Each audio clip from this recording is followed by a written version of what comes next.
Mirpur division के इंतखाबात में पीपल्स पार्टी की नशिस्तें छीनी गई हैं। आज़ाद कश्मीर इलेक्शन में धांधली की बुनियाद राना सनाउल्लाह के बयान से रखी गई है। रहनुमा पीपल्स पार्टी नैयर बुखारी की प्रेस कॉन्फ्रेंस कहा कि राना सना ने कहा था कि मुहाजिरीन की 10 सीटें हम जेब में रख कर चलते हैं। इलेक्शन नताइज में भी यही हुआ, 10 सीटें नून लीग ने जीत लीं। इलेक्शन कमीशन का किरदार बड़ा मशकूक हो गया है। बिलावल भुट्टो ने मुतालबा किया था कि मीरपुर के जबर को मुजफ्फराबाद में ना दोहराया जाए। चौधरी लतीफ़ अकबर ने कहा कि इलेक्शन कमीशन को धांधली से मुतालिक आगाह किया मगर कोई एक्शन ही नहीं लिया गया। मुझ पर हमला हुआ, हमारे लोगों को पोलिंग स्टेशन नहीं जाने दिया गया। नून लीग की हुकूमत जब भी आई इलेक्शन में धांधली करके आई। आज़ाद कश्मीर इलेक्शन में धांधली से मकबूजा कश्मीर के अवाम को क्या पैगाम जाएगा? ऐसी रिवायात ना डालें, ऐसे इक़दामात से गलत पैगाम जाता है। आज़ाद जम्मू कश्मीर इंतखाबात के आफ्टर शॉक्स झड़प ऐवान सदर तक जा पहुंची। जुडिशल कमीशन की जानिब से 19 जजेस की तैनाती और 5 को मुस्तकिल करने की सिफारिश लटक गई। समरी की मंजूरी ना देने का तनाज़ा शिद्दत इख्तियार कर गया, मामला अदालत तक पहुँच गया। इस्लामाबाद हाई कोर्ट ने दरख्वास्त काबिल समात होने पर फैसला महफूज कर लिया।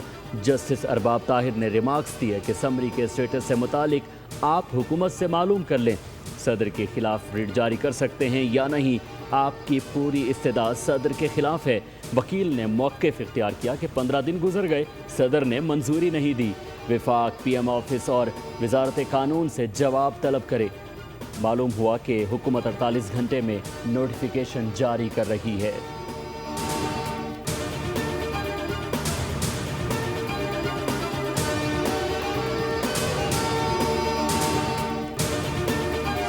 कराची में जो चल रही है कि मैं उनके पेरेंट्स से कहूंगा कि जो है ये हमारे को लेटर आया है तो आप करवा लें, तो कौन से पकड़ लिए? अभी तक उन्होंने एक बार भी नहीं कहा मर्डर।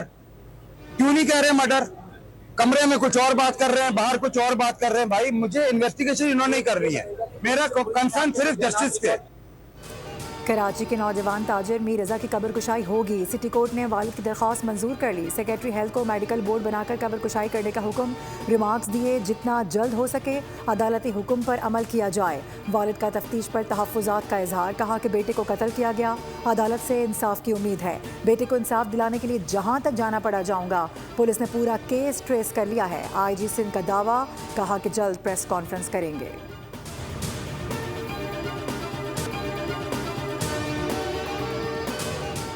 मीर रजा अली केस की गुत्थी मजीद उलझ गई। पोस्टमार्टम रिपोर्ट मुतनाज़ हो गई। पुलिस सर्जन ने 14 अहम खामियों की निशानदही भी कर दी। SSP ईस्ट को अरसाल मरासिल में एतराज़ उठाया कि लाश के एक्सरे नहीं किए गए, खोपड़ी और गर्दन के अंदरूनी मुआयना भी नहीं किया गया, जिसके मुख्तलिफ हिस्सों के हवाले से गलने सड़ने के अमल की भी वजाहत ना हो सकी।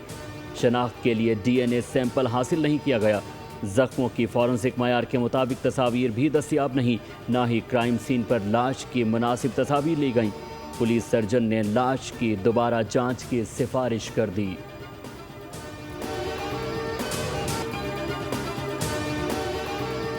वज़ीर-ए-आज़म शहबाज शरीफ 2 रोज़ा सरकारी दौरे पर आज सऊदी अरब रवाना होंगे। वज़ीर-ए-आज़म के हमरा इसहाक डार, फील्ड मार्शल आसिम मुनीर और दीगर अरकान भी होंगे। सऊदी वली अहद शहज़ादा मोहम्मद बिन सलमान से अहम मुलाकात शेड्यूल। सऊदी हुकाम से मुलाकातों में 2 तरफ़ा ताल्लुकात और ख़ित्ते की सूरत हाल पर गौर होगा। अमरीका ईरान जंग और अमन मुज़ाकरात से मुतालिक भी तबादला ख्याल किया जाएगा।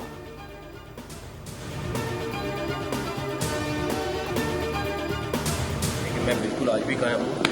निज़ाम बिल्कुल तबाह हुआ है, लेकिन मैंने वो निज़ाम 80 साल का तबाह होने का बात यह है कि अगर आपके पास प्राइम मिनिस्टर है जो 14-16 घंटे काम करते हैं और ये बेहतर हो जाए चीज़ें, तो 1000 गुना बेहतर रिजल्ट आएगा।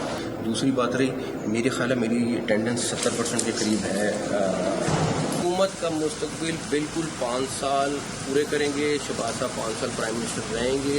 ये जो मर्जी कर लें, बयान में से जो मर्जी निकाल लें, सारा कुछ कर लें, लेकिन वो इंशाअल्लाह ताला 5 साल वज़ीर-ए-आज़म अपना टाइम पूरा करेंगे। हुकूमत 5 साल पूरे करेगी। शहबाज शरीफ वज़ीर-ए-आज़म रहेंगे। वफाकी वज़ीर दाखिला मोहसिन नकवी निज़ाम से मुतालिक बयान पर कायम, कहा कि मौजूदा निज़ाम मुल्क के मसाइल हल करने की सलाहियत खो चुका है, इसमें बुनियादी इस्लाहात की ज़रूरत है।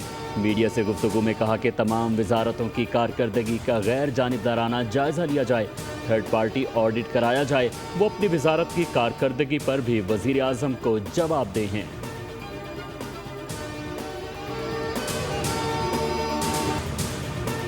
इसको एडवर्टाइज ना करें इतना। सूबे बनने के लिए एक आइन में एक तरीक़ाकार है। सूबा सिंध की असेंबली एक बार नहीं कई बार, मुझे नंबर तो याद नहीं, लेकिन कई बार यूनानिमसली यानी 100% लोगों ने किसी भी नए सूबे को सूबा सिंध में बनाने की मुखालफत की। तो अगर इस पे कोई चेंज कभी आई, जो कि मैं नहीं देख रहा, तो फिर तो बात कर सकते हैं इस पे। सूबे बनाने का तरीका आइन में दर्ज है। सिंध असेंबली ने कई बार सूबे से मुताल्लिक करारदाद भी पेश की है। वज़ीर आला सिंध मुराद अली शाह कहते हैं कि सूबों की तकसीम पर लाशें नहीं गिरने देंगे। एहतजाज का एक तरीक़ाकार होना चाहिए। जिन्हें सिस्टम कोलैप्स नज़र आ रहा है वो ठहर जाकर कामयाब तरीन मंसूबे का मुआयना करें। मोहसिन नकवी के बयान को ज़्यादा अहमियत नहीं देनी चाहिए।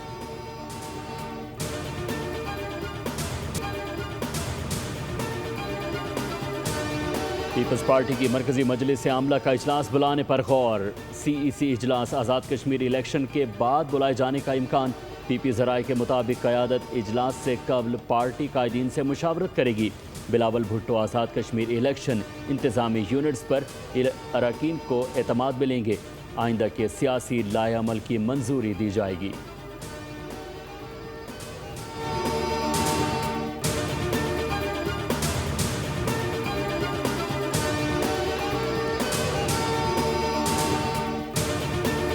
पाकिस्तान ब्रादर ममालिक से मिलकर आबनाए हुर्मुज़ के मामले को हल करने की कोशिशें कर रहा है। नायब वज़ीर आज़म ने ईरानी वज़ीर ख़ारजा के साथ भी ख़ित्ते की सूरत हाल पर बात की है। तर्जुमान दफ्तर ख़ारजा ताहिर हुसैन अंद्राबी की हफ्तावार मीडिया ब्रीफिंग।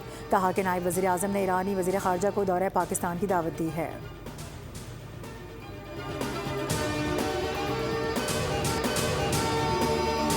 ईरान और ओमान में अपनाए हुर्मुज़ के नए रास्ते पर इत्तेफाक। तर्जुमान ईरानी वज़ारत ख़ारजा ने तस्दीक कर दी। रॉयटर्स के मुताबिक सिर्फ एक या दो नुकात पर मामला तय होना बाकी हैं। अमरीकी मीडिया ने बड़ा दावा किया कि ईरानी वज़ीर ख़ारजा अब्बास इराक़ची माहदे पर रज़ामंद हो गए, जिसकी मंजूरी सुप्रीम लीडर और कौमी सलामती कौंसिल से दरकार होगी। ईरान हर ऑयल टैंकर से $1 फ़ी बैरल वसूल करेगा। ईरान फ़ीस वसूली को टोल टैक्स का नाम नहीं देगा। फीस वैसे ही तस्वुर की जाएगी जैसे इंडोनेशिया अपनाए मलाका से वसूल करता है। ईरानी मीडिया के मुताबिक ईरान के ओमान के साथ मुज़ाकरात का अमरीका से कोई ताल्लुक नहीं। अपनाए हुर्मुज़ दोबारा खोलना अमरीका के रवैये में तब्दीली और उसकी खिलाफ वर्जियों की इस्लाह पर मुनहसिर है। ईरान के साथ बातचीत जारी है। ईरान किसी सूरत एटमी हथियार हासिल नहीं कर सकता। अमरीकी सदर डोनाल्ड ट्रंप का लॉस वेगस में तकरीब से खिताब। कहा कि आबनाए हुर्मुज़ जल्द खुल जाएगी। पहले मरहले में हुर्मुज़, दूसरे में जौहरी प्रोग्राम पर बात होगी। उधर नायब सदर JD वेंस ने कहा है कि ईरान में एक हल्का मुज़ाकरा जबकि दूसरा जंग जारी रखने का हामी है। ईरान के साथ कशीदगी और महाजराई के अमल में उतार चढ़ाव आते रहते हैं। वो यकीन रखते हैं कि आखिरकार सब कुछ अमरीकी आवाम के हक़ में होगा।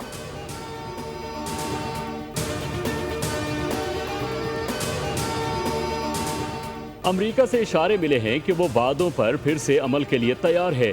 ईरान ओमान मफाहमत का मतलब ये नहीं कि आबनाए हुर्मुज़ मुकम्मल खोल दी जाएगी। ईरान के नायब वज़ीर ख़ारजा कासिम गरीबाबादी ने कहा कि आबनाए हुर्मुज़ पर ईरानी ओमान नए इंतज़ाम की मफाहमत आखिरी मरहले के करीब है।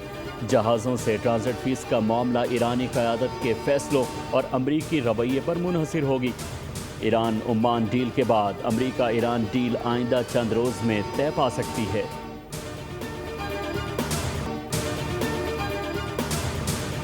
ईरान के खिलाफ जंग के लिए गोला बारूद की कमी पर सदर ट्रंप वज़ीर दिफा पर फट पड़े। अमरीकी अखबार ने दावा किया है कि सदर ट्रंप ने वज़ीर दिफा को असलहे के खाली ज़खायर पर तनकीद का निशाना बनाया तो पीट हेगसेथ ने अपने दिफा करते हुए सदर को मुकम्मल तौर पर आगाह न रखने का जिम्मेदार अपने नायब स्टीफन फैनबर्ग को करार दिया। दूसरी जानिब व्हाइट हाउस और पेंटागन ने इन दावों की सख्ती से तरदीद कर दी है। तर्जुमान व्हाइट हाउस कैरोलिन लेविट कहती हैं कि 100% ये खबर जाली है। ऐसा वाक़या कभी हुआ ही नहीं। सदर ट्रंप को हेगसेथ पर मुकम्मल एतमाद है।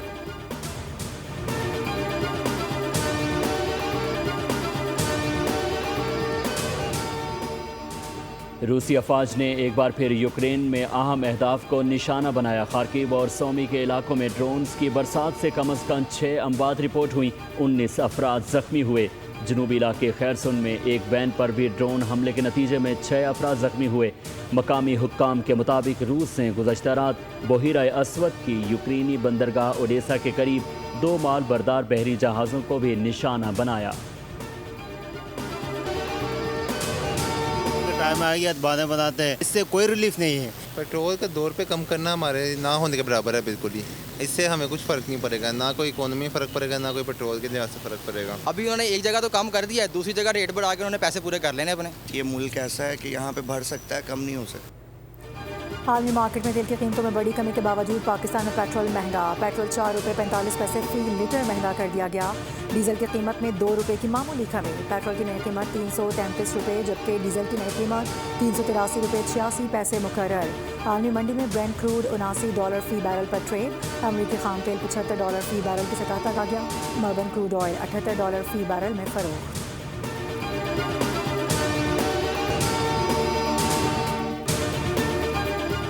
पाकिस्तान स्टॉक मार्केट में तेजी का रुझान। 100 इंडेक्स में 1600 से ज़ायद पॉइंट्स का इजाफा रिकॉर्ड। इंडेक्स 1,81,000 की सतह पर ट्रेड हुआ।